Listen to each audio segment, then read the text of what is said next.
আসসালামু আলাইকুম, সবাইকে শবে বরাত এবং জুম্মা মুবারক। শবে বরাতের দিনটা কিভাবে কাটালাম, সারাদিন কি করলাম না করলাম সেই নিয়ে থাকছে আজকের ব্লগটা। প্রতি বছর শবে বরাতের দিনে আমাদের বাসায় হালুয়া রুটি করা হয়। এবছরও তার ব্যতিক্রম হয়নি। আর আমার বোনও বাসায় আছে, ও হালুয়া রুটি খেতে খুব পছন্দ করে। আজকে আম্মু দুই টাইপের হালুয়া বানাবে, একটা হচ্ছে বুটের হালুয়া আর সুজির হালুয়া। বুটটাকে আম্মু দারচিনি এলাচ দিয়ে সিদ্ধ করে নিল।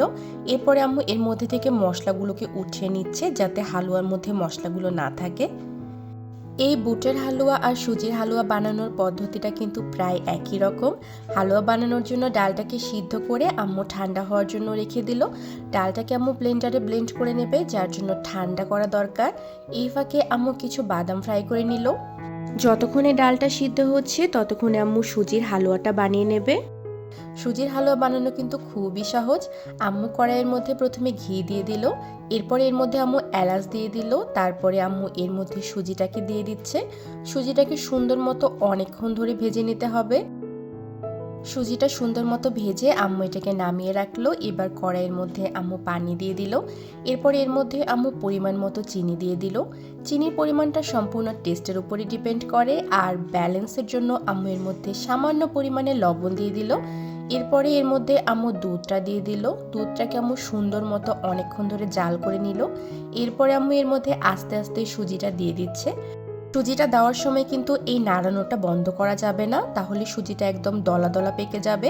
এটা কন্টিনিউয়াসলি নাড়তেই থাকতে হবে, একদম হাত ব্যথা হয়ে যায় এইরকম একটা অবস্থা হয়ে যায়। আম্মু একবার নাড়ছিল, তারপরে আমি একবার নিচ্ছিলাম। যখন সুজিটা এরকম একদম ঘন হয়ে আসবে তখন আমাদের বুঝতে হবে হালুয়া বানানোর জন্য আমাদের সুজিটা রেডি। একদম গরম গরমই আম্মু একটা বড় ট্রের মধ্যে সুজিটা নামিয়ে নিল। এরপর এটাকে আম্মু হাত দিয়ে সুন্দর মতো শেপ করে নেবে, কিন্তু তার আগে আম্মু হাতের মধ্যে একটু ঘি মেখে নিল। হাত দিয়ে সুন্দর মতো সুজিটাকে ছড়িয়ে দিচ্ছে। এটা কিন্তু একদম সুজিটা গরম গরম থাকা অবস্থাতেই করতে হবে, পরে করলে হবে না। আজকে আমরা সুজির হালুয়াটা একটু নরম নরম করেই করব, বেশি শক্ত করব না।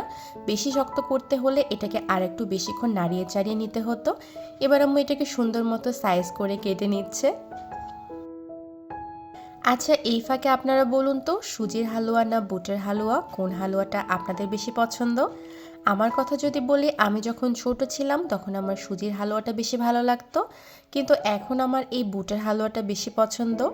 বুটটাকে আম্মু সুন্দর মতো ব্লেন্ডারে ব্লেন্ড করে নিয়েছে। এবার আম্মু কড়াইয়ের মধ্যে আবারও আগের মতোই ঘি দিয়ে তারপরে ডালটাকে দিয়ে দিল। এটাকেও সুন্দর মতো অনেকক্ষণ ধরে নাড়িয়ে চাড়িয়ে নিতে হবে। আজকে তো আমাদের হাতের অবস্থা একদমই খারাপ। আমি কিন্তু একটা জিনিস খেয়াল করেছি, আমার আগে যে খাবারগুলো অনেক বেশি পছন্দ ছিল তার মধ্যে এখন অনেক খাবারই আছে যেগুলো আমার খেতে ভালো লাগে না। আবার এমনও বেশ কিছু খাবার আছে যেগুলো আমি একদমই পছন্দ করতাম না, সেই খাবারগুলো এখন আমি অনেক মজা করে খাই। তো আমার মতো আপনাদের কারোর সাথে এরকম হয়েছে আমাকে কিন্তু কমেন্ট করে জানাবেন। ডালটাকে আম্মু সুন্দর মতো ফ্রাই করে এর মধ্যে চিনি দিয়ে দিল। আর চিনির কথা আমি কি বলবো, এটা সবসময় টেস্টের উপরই ডিপেন্ড করে। আমার বোন একটু বেশি চিনি পছন্দ করে, সেই জন্য আম্মু একটু বেশি করে চিনি দিয়েছে। এরপরে দুধ দিয়ে এটাকে আবার অনেকক্ষণ ধরে আম্মু সুন্দর মতো নাড়িয়ে চাড়িয়ে এই অবস্থায় নিয়ে আসলো। সো আমাদের বুটের হালুয়াটাও প্রায় রেডি। আম্মু এটাকেও সুন্দর মতো হাত দিয়ে ছড়িয়ে নিল। দেখে আপনাদের কি মনে হচ্ছে কোন হালুয়াটা বেশি মজা হয়েছে? আমার কাছে কিন্তু দেখে বুটের হালুয়াটাই বেশি সুন্দর লাগছে। আম্মু খুব সুন্দর করে এবার এগুলোকে সাইজ মতো কেটে নিচ্ছে। অনেকেই এই হালুয়ার মধ্যে অনেক কিছু অ্যাড করে, বাট আমরা একদম সিম্পল বুটের হালুয়া বা সুজির হালুয়া পছন্দ করি, সেই কারণে আম্মু এর মধ্যে বেশি কিছু দেয়নি। এবার আম্মু এর মধ্যে সুন্দর মতো বাদামগুলো সেট করে দিল। এবার আজকে রুটি বানানোর পালা। আম্মু এখানে চালের আটা রুটি বানাবে। প্রথমে আম্মু পানি গরম করে নিল, এর মধ্যে আম্মু একটু একটু করে আটাটা দিয়ে দিচ্ছিল। এর সাথে আম্মু একটু গুঁড়ো দুধ অ্যাড করলো, তারপরে এটাকে সুন্দর মতো আম্মু ডো বানানোর জন্য রেডি করে নিল। আমি কিন্তু পার্সোনালি এই চালের আটার রুটি তেমন একটা পছন্দ করি না। খুব অকেশনালি যদি অন্য কোনো অপশন না থাকে তখনই খাই। তবে আমাদের বাড়িতে বাকি সবাই চালের আটার রুটিটা অনেক বেশি পছন্দ করে। চালের আটার রুটি বানানো কিন্তু অনেক কঠিন। আম্মু আমাকে বলে এই রুটি ভাজার সময় নাকি একটা দাগও রাখা যায় না। তো আম্মু সুন্দর মতো রুটিগুলো বানিয়ে নিচ্ছে, আর আমাদের আশেপাশেও কিছু বাড়িতে রুটি দেওয়া হবে, সেজন্য আম্মু একটু বেশি করে বানিয়ে নিল। আমার বোন এখানে রুটি ভাজছিল আর ও কী যে অবস্থা করেছে রুটির।